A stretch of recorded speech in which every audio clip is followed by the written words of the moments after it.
I was asked by a caregiver today, how is it that you prevent a bedsore from developing on a loved one that you're caring for?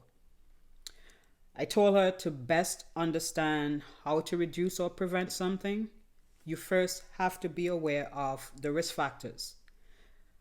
So, number one, when a patient is immobile, they are unable to get out of the bed by themselves and they depend on you to get them out of bed. Most caregivers usually have their loved one laying in the bed all day or sitting up in the wheelchair all day. And that patient is unable to change positions in bed or weight shift when they're in the wheelchair to relieve pressure to their buttocks area. Now, prolonged positions because of immobility puts pressure on the bony prominences of your heels, of your buttocks, by your hip, to the back of your head, and to the back of your shoulders. That pressure that's there cuts off circulation, making it easier for you to develop a pressure ulcer or a bedsore. Another thing too, most people who are unable to get themselves out of bed or get themselves out of a wheelchair to get to the bathroom tend to wear Depends. And a buildup of moisture from sweat, urine, and feces makes the skin sensitive and soggy, putting you again at an increased risk of developing a bedsore.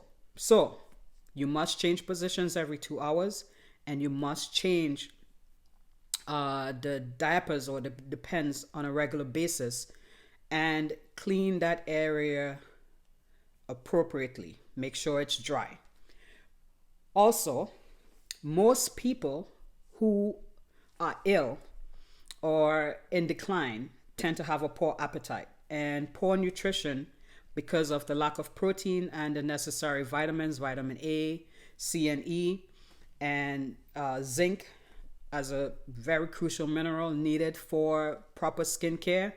They aren't able to sustain those vitamins, minerals, and proteins needed for proper skin care and healing.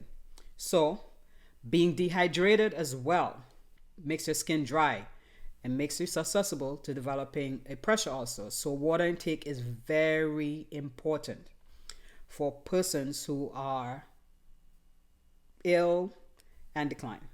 If you're diabetic, because of the neuropathy that you feel to your legs, to your arms and your feet, it puts you at a decreased ability to be able to detect pressure and any sort of sharp objects, and any puncture or repetitive trauma to that area makes you susceptible for developing diabetic ulcers and even pressure sores. If you have poor circulation to your legs, that increases the risk as well because your sensation again becomes a problem. For those of you who have leg swelling and your leg keeps swelling, your skin gets too tight and you start seeing like weeping, like fluids trying to escape from your legs.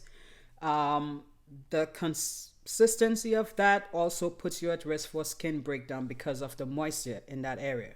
Being obese under the folds of your breast and your stomach is an area that traps moisture and makes it highly likely for bacterial and fungal growth, putting you at risk for skin breakdown. So it's very important too to clean those areas effectively and regularly.